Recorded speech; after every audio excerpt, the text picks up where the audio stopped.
राधे राधे मेरे प्यारे भाइयों बहनों माताओं व बंधुओं। संस्कार की बातें चैनल में आपका स्वागत है।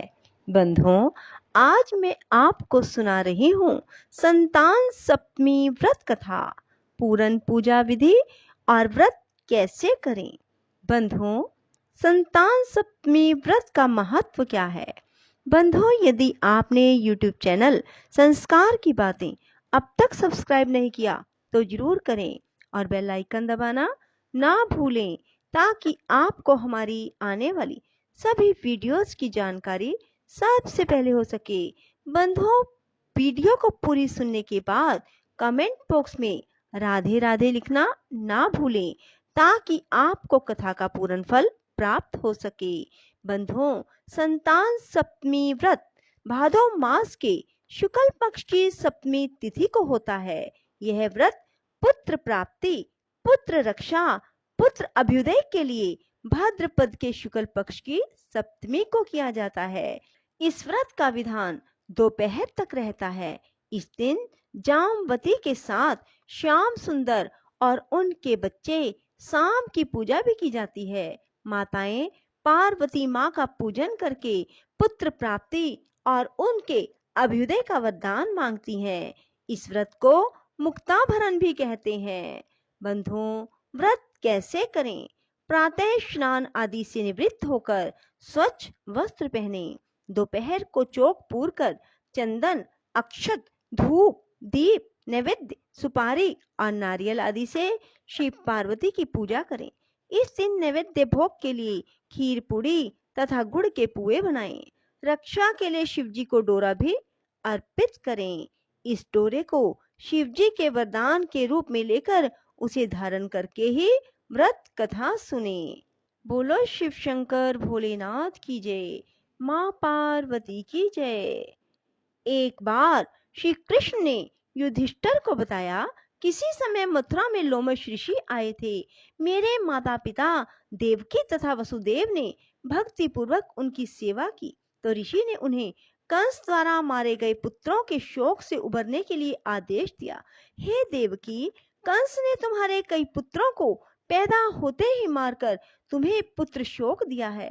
इस दुख से मुक्त होने के लिए तुम संतान सप्तमी का व्रत करो। राजा नहुष की रानी चंद्रमुखी ने भी यह व्रत किया था, तब उसके भी पुत्र नहीं मरे। यह व्रत तुम्हें भी पुत्र शोक से मुक्त करेगा। देवकी ने पूछा, हे देव, मुझे व्रत का पूरा विधि विधान बताने की कृपा करें, ताकि मैं विधि पूर्वक व्रत संपन्न करूं। लोमश ऋषि ने उन्हें व्रत का पूजन विधान बताकर व्रत कथा भी बताई। नहुष अयोध्यापुरी का प्रतापी राजा था। उसकी पत्नी का नाम चंद्रमुखी था। उसके राज्य में ही विष्णुदत्त नाम का एक ब्राह्मण रहता था। उसकी पत्नी का नाम रूपवती था। रानी चंद्रमुखी तथा रूपवती में परस्पर घनिष्ठ प्रेम था। एक दिन वे दोनों सरयू में स्नान करने के लिए गई। वहां अन्य स्त्रियां भी स्नान कर रही थी। उन स्त्रियों ने वहीं पार्वती शिव की प्रतिमा बनाकर विधि पूर्वक उनका पूजन किया। तब रानी चंद्रमुखी तथा रूपवती ने उन स्त्रियों से पूजन का नाम और विधि पूछी। उन स्त्रियों में से एक ने बताया, हमने माता पार्वती सहित शिव की पूजा की है। भगवान शिव का डोरा बांधकर हमने संकल्प किया है कि जब तक जीवित रहेंगी तब तक यह व्रत करती रहेंगी। यह मुक्ताभरण व्रत सुख तथा संतान देने वाला है। उस व्रत की बात सुनकर उन दोनों सखियों ने भी जीवन पर्यंत उस व्रत को करने का संकल्प करके शिव जी के नाम का डोरा बांध लिया। किंतु घर पहुंचने पर वे संकल्प को भूल गई। फलतः मृत्यु के पश्चात रानी वानरी और ब्राह्मणी मुर्गी की योनि में पैदा हुई। कालांतर में दोनों पशु योनि छोड़कर पुनः मनुष्य योनि में आई। चंद्रमुखी मथुरा के राजा पृथ्वीनाथ की रानी बनी तथा रूपवती ने फिर एक ब्राह्मण के घर जन्म लिया। इस जन्म में रानी का नाम ईश्वरी और ब्राह्मणी का नाम भूषणा था। भूषणा का विवाह राजपुरोहित अग्निमुखी के साथ हुआ। इस जन्म में भी उन दोनों में बड़ा प्रेम हो गया। व्रत भूलने के कारण ही रानी इस जन्म में भी संतान सुख से वंचित रही। प्रौढ़ा अवस्था में उसने एक गूंगा और एक बहरा पुत्र जन्मा, मगर वह भी 9 वर्ष का होकर मर गया। भूषणा ने व्रत को याद रखा था, इसलिए उसके गर्भ से सुंदर और स्वस्थ 8 पुत्रों ने जन्म लिया। रानी ईश्वरी के पुत्र शोक की संवेदना के लिए एक दिन भूषणा उससे मिल गई।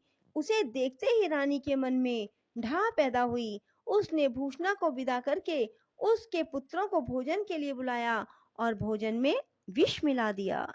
परंतु भूषणा के व्रत के प्रभाव से उनका बाल भी बांका ना हुआ। इससे रानी को और भी अधिक क्रोध आया। उसने अपने नौकरों को आज्ञा दी कि भूषणा के पुत्रों को पूजा के बहाने यमुना के किनारे ले जाकर गहरे जल में धकेल दिया जाए। किंतु भगवान शिव और माता पार्वती की कृपा से इस बार भी भूषणा के बालक व्रत के प्रभाव से बच गए। परिणामतः रानी ने जल्लादों को बुलाकर आज्ञा दी कि ब्राह्मण बालकों को वधस्थल पर ले जाकर मार डालो। किंतु जल्लादों द्वारा बेहद प्रयास करने पर भी बालक ना मर सके। यह समाचार सुनकर रानी को आश्चर्य हुआ। उसने भूषणा को बुलाकर सारी बात बताई। फिर क्षमा याचना करके उससे पूछा, किस कारण तुम्हारे बच्चे नहीं मर पाए? भूषणा बोली, क्या आपको पूर्व जन्म की बात स्मरण नहीं है? रानी ने आश्चर्य से कहा, नहीं, मुझे कुछ याद नहीं है। भूषणा बोली, सुनो, पूर्व जन्म में तुम राजा नहुष की रानी थी और मैं तुम्हारी सखी। हम दोनों ने एक बार भगवान शिव का डोरा बांधकर संकल्प किया था कि जीवन पर्यंत संतान सप्तमी का व्रत किया करेंगी। किंतु दुर्भाग्यवश हम भूल गई और व्रत की अवहेलना होने के कारण विभिन्न योनियों में जन्म लेती हुई अब फिर मनुष्य जन्म को प्राप्त हुई है। अब मुझे उस व्रत की याद हो आई थी, इसलिए मैंने व्रत किया। उसी के प्रभाव से मेरे पुत्रों को चाहकर भी आप मरवा ना सकी। यह सब सुनकर रानी ईश्वरी ने भी विधि पूर्वक संतान सुख देने वाली संतान सप्तमी अर्थात मुक्ताभरण व्रत किया। तब व्रत के प्रभाव से रानी पुनः गर्भवती हुई और एक सुंदर बालक को जन्म दिया। उसी समय से पुत्र प्राप्ति और संतान की रक्षा के लिए संतान सप्तमी व्रत किया जाने लगा। बोलो शिव शंकर भोलेनाथ की जय, माँ पार्वती की जय। राधे राधे, जय श्री कृष्णा। बंधुओं, यदि आपको हमारी वीडियो पसंद आए तो इसे लाइक करने के साथ साथ शेयर अवश्य करना। धन्यवाद।